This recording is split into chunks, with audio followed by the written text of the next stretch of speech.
नमस्कार, welcome back to our YouTube channel typical middle class Marathi मी. Typical middle class Marathi मी या नव्या कोऱ्या मराठमोळ्या यूट्यूब चॅनलमध्ये तुम्हा सगळ्यांचं खूप खूप स्वागत आहे. आज आपण अनबॉक्सिंग आणि रिव्ह्यू पाहणार आहोत चॉपरचा. तर हा आहे क्रेस्ट कंपनीचा चॉपर.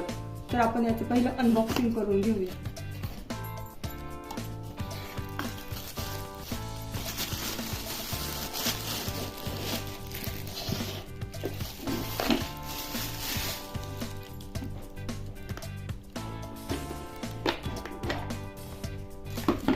हे चॉपरला प्लास्टिक कंटेनर आहे.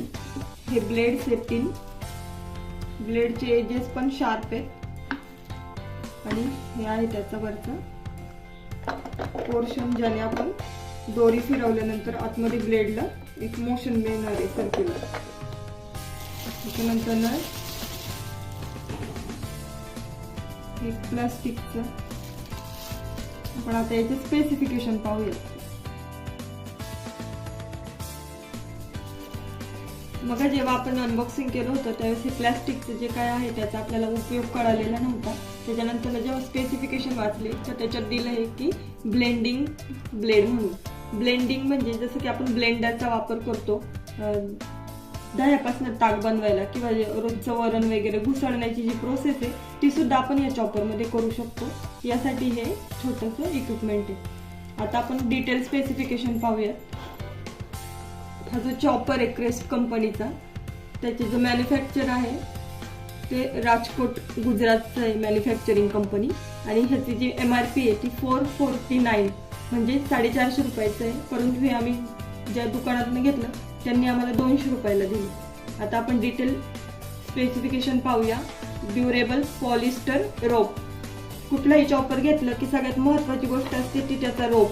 कारण एकदा रोप तुटला की ह्या चॉपरचा काहीच उपयोग होत नाही. तर यांनी दिलेलं आहे की हा जो आहे रोप बनवलेला आहे तो पॉलिस्टरचा आहे, जे सिंथेटिक फायबर मध्ये पॉलिमर्स येतात त्याचा बनलेला आहे. त्यामुळे ह्याची जी लाईफ स्पॅन आहे ती थोडी इतर रोपपेक्षा जास्त असणार आहे. Anti skid grip. Second specification दिलेलं आहे.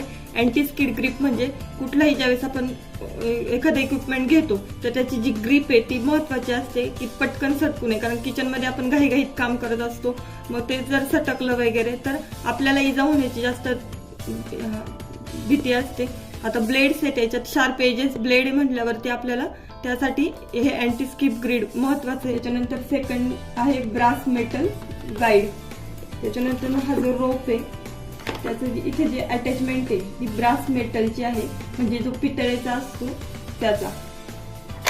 त्याच्यानंतर स्टायलिश लुक वाईज जर पाहिलं तर दिसायला पण हे स्टायलिश दिसतंय आणि कॉम्पॅक्ट साईज मध्ये आहे. त्याच्यानंतर आहे एक्स्ट्रा शार्प चॉपिंग ब्लेड्स. हे जे ब्लेड्स आहेत ते एक्स्ट्रा शार्प एजेस आहेत त्या ब्लेड्सच्या, त्यांनी दिलेलं आहे. आता आपण याचा ऍक्च्युअल मध्ये उपयोग करून पाहूया की खरंच हे चॉपर आपल्या किचन मध्ये आपल्याला युजफुल आहे की नाही. त्यासाठी आपण हा चॉपिंग बोर्ड काय असाच वापरणार नाही आहोत. स्वच्छपैकी घासून धुवून पुसून घेणार आहोत आणि त्यात कांदे बटाटे टोमॅटो चॉप होतोय की नाही ते पाहूया. ज्यावेळेस आपण कुठलीही वस्तू घेतो तर फक्त त्याची प्राइस पाहतो आणि बाकीचे जे स्पेसिफिकेशन असतो ते पाहायचे विसरून जातो किंवा काही ध्यानात येत नाही. परंतु हे जे त्यांनी लिहिलेलं असतं हे खरंच वाचण्यासारखं असतं की आपण जी कुठली वस्तू घेतोय ती आपल्याला कितपत योग्य वाटतेय ते एकदा वाचून पाहायचं. 2 in 1 चॉपर. म्हणजे जसं की मगाशी सांगितलं की चॉपर आणि ब्लेंडर दोन्हीचा उपयोग एकत्र होणार आहे म्हणून यांनी दिले 2 in 1 चॉपर. त्याच्यानंतर दिलंय get instant 299 knife cuts just in 15 second.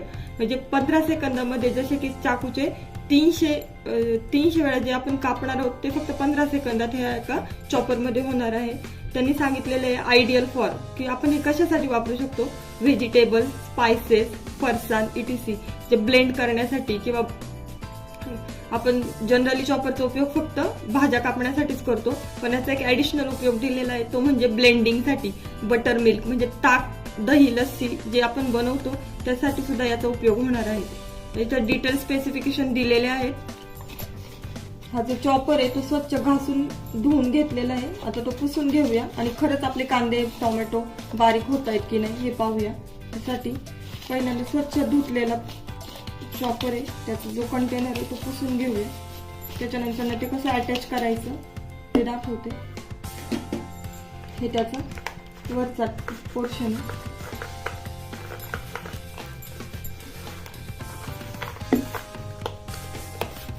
कुठलीही वस्तू वापरायच्या आधी आणि वापरल्यानंतर धुवून पुसून ठेवली तर तेवढंच आपल्याला पण परत वापरायच्या वेळेस सोयीचं ठरतं. आणि हे ब्लेड्स आहेत, हे जेवढे पटकन पुसता येईल तेवढे पाहिजे, कारण पाण्यात धार कमी होण्याची शक्यता जास्त असते. कैची, सुरी जसं आपण पाण्यापासून लांब ठेवतो तसं हे ब्लेड्स पण पाण्यापासून थोडे लांबच ठेवायचे. आता हे अटॅच करून दाखवते. हा लोअर पोर्शन आहे आणि हा अप्पर पोर्शन आहे. हा जो अप्पर पोर्शन आहे हा टॉपला अटॅच करून घेऊया. जसं की ते रेक्टँग्युलर कॅव्हिटी आहे तर हे याला अटॅच करून घेऊया. आणि आता हे ह्याच्यामध्ये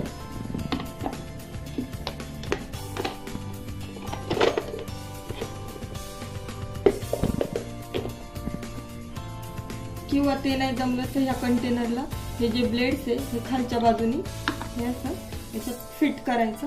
आणि आपल्याला जे कांदा टोमॅटो कट करायचे ते चॉप करायचे ते आधी बारीक थोड्या छोट्या आकारामध्ये कट करायचे आणि मग टाकायचे. कांद्याचे 4 भाग करूया आणि मग चॉपरमध्ये टाकूया.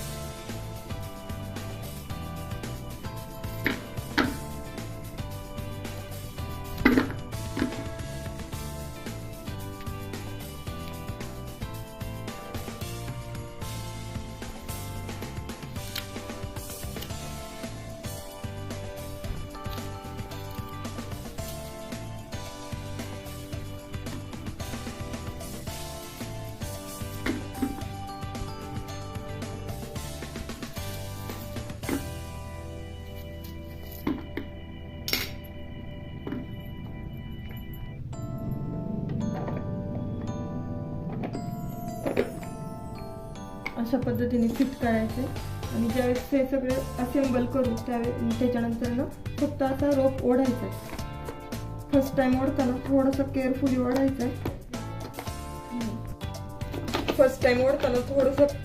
ओढायचं. कारण जड जाते, कारण कांदे अख्खले असतात.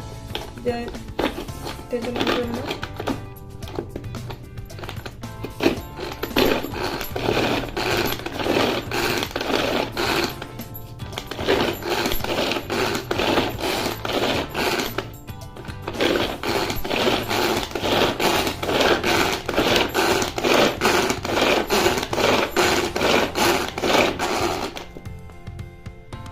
उघडून पाहूया कसा झालाय कांदा.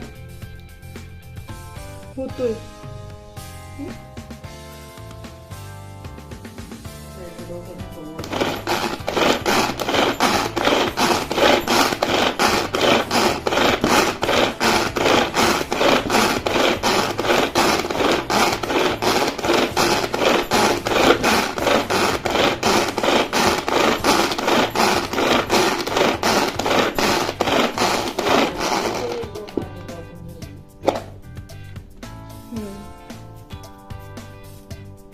जर तुम्हाला अजून फाईन चॉप पाहिजे असेल तर अजून 2-3 रोटेशन घ्यायचे. नाहीतर मग जशी रिक्वायरमेंट असेल तसं. मग अशी ज्यावेळेस जास्त कांदा टाकलेला त्यावेळेस चॉपिंग व्हायला थोडासा वेळ लागला. परंतु ध्यानात ठेवायचं की जास्त लोड करायचं नाहीये. एक कांदा एका वेळेस किंवा 1.5 कांदा, त्याच्यावर जास्त लोड करायचं नाही, कारण मग ते चॉपिंगला टाइम लागतो.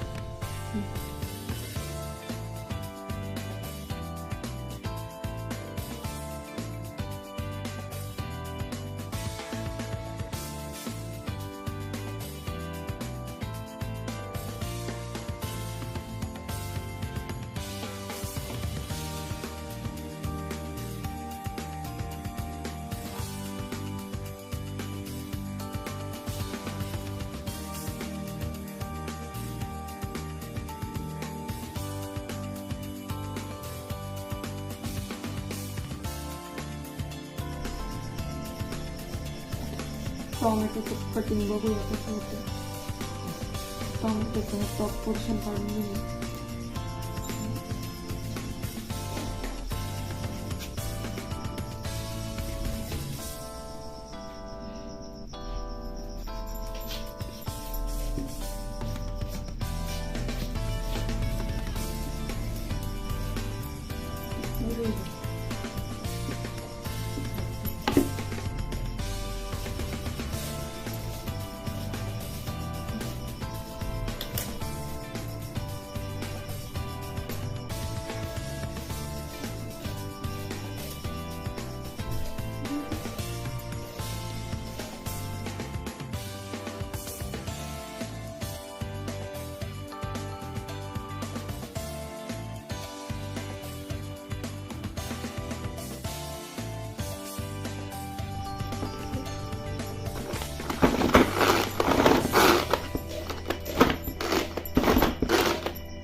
आता ब्लेंडर म्हणून याचा कसा उपयोग होतो हे पाहूया. सेकंड अटॅचमेंट याला अटॅच करून घेतली.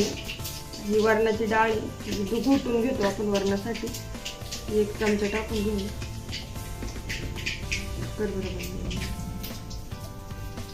आणि थोडंसं पाणी टाकायचं.